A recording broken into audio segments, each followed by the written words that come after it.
Kwa leo ilikuwa ni shughuli ya kusaini kanuni za maadili kwa mujibu wa kifungu namba 162 kifungu kidogo cha pili cha sheria ya uchaguzi rasmi wa madiwani ambacho kinasema maadili ya uchaguzi yanapaswa yasainiwe na kila chama cha siasa, kila mgombea atasaini fomu namba 10, serikali na pamoja na tume huru ya taifa ya uchaguzi.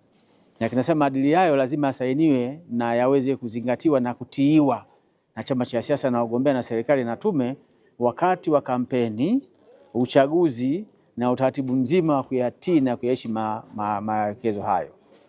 Ukisoma kanuni namba 1 na kanuni ndogo ya 5 ya kanuni za maadili ya uchaguzi kinasema chama cha siasa ambacho hakita saini au mgombea ambaye hata saini fomu namba 10 hatoteuliwa kuwa mgombea, na chama cha siasa ambacho hakijasaini kanuni za maadili hakiweza kusimamisha mgombea na kushiriki kwenye uchaguzi.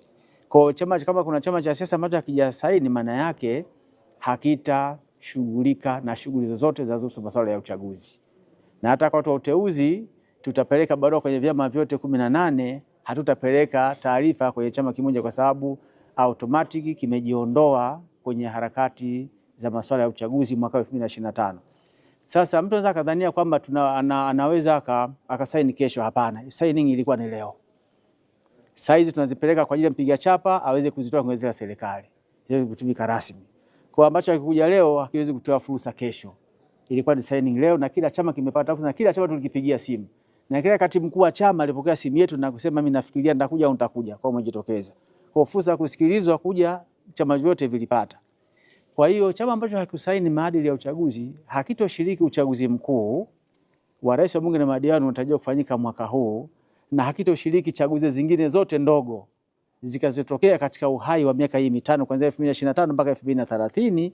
Hapo kanuni za kutunga wengine, kwa sababu kinachoishi baada hapo ni sheria, lakini kanuni huwa zinatungwa ambazo zinatumika kila kwa muda wa miaka mitano. Kwa kanuni zote zilizotungwa mwaka huu 2025 zitatumika uchaguzi 25, uchaguzi mdogo utakaotokea 26, uchaguzi mdogo utakaotokea 27, 24, 29 na 30 kabla ya ule mwaka mmoja kuelekea kwenye uchaguzi. Kwa kama kuna chama cha siasa kijasajili hakijasaini, maana yake hakishiriki uchaguzi wa mwaka huu wa 2025 wa rais, wa bunge na madiwani, na uchaguzi mdogo mwingine wowote utakaojitokeza katika kipindi cha uhai wa miaka mitano. Sawa. Karibuni. Tume umeeleza kwamba mliwashirikisha vyama kwa taarifa rasmi za kuambia waje kwenye tukio hili. Lakini tumeona sasa katibu mkuu wa Chama cha Demokrasia na Maendeleo akitumia mitandao ya kijamii kama wa X akisema kwamba yeye hatoshiriki na hajatuma mwakilishi wowote. Kama ambavyo wenyewe mlitumia njia za kiutaratibu, je, wao wametuma barua kuambia hawatofika? Hatujapokea na hatujamwona kutokea, kwa sababu ni hiari kusaini maadili. Usiposaini huwezi kuwa umetajwa kwamba umesaini maadili.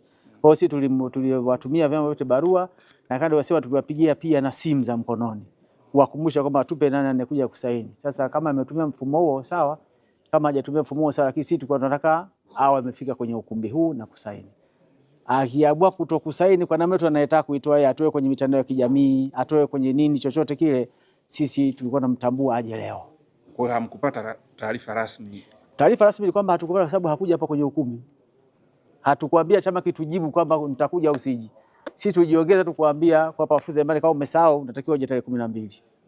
Sawa. Kiongozi, labda kueleka kwa uwazi, sababu kwenye mazungumzo yako hakuna sehemu yoyote unasema ni chama kipi hakijashiriki kwenye zoezi hili. Ni Chama cha Demokrasia na Maendeleo, Chadema, hakijashiriki kusaini. Na ushiriki wao umekuwaje? Wa namna gani? Ushiriki wao katika kuandaa hizo kanuni kama mlivyosema awali ilikuwaje? Kuandaa, tuliwapelekea kanuni, wakakiri wamepokea. Kuleta maoni, kuna vyama vingine havijaleta maoni, vimeridhika. Kwa na chenyewe akileta maoni tunajua kimeridhika. Tumepeleka maoni ya pili tena tarehe 4 mwezi huu. Vyama havijawasilisha maoni vingine vyote, tunaashumu vimeridhika na kanuni hizo. Ndio maana ilikuwa swala la kusaini. Kama chama kingeleta hoja nyingine, tungesema sasa okay, tujibu hoja hiki chama. Kwa sababu haikuleta chama na vingine vikuleta maoni, si tunaashumu ni vyote vikuleta maoni vimeridhika na kanuni hiyo, tulikuwa tunaandaa, maisha yanaendelea kama kawaida.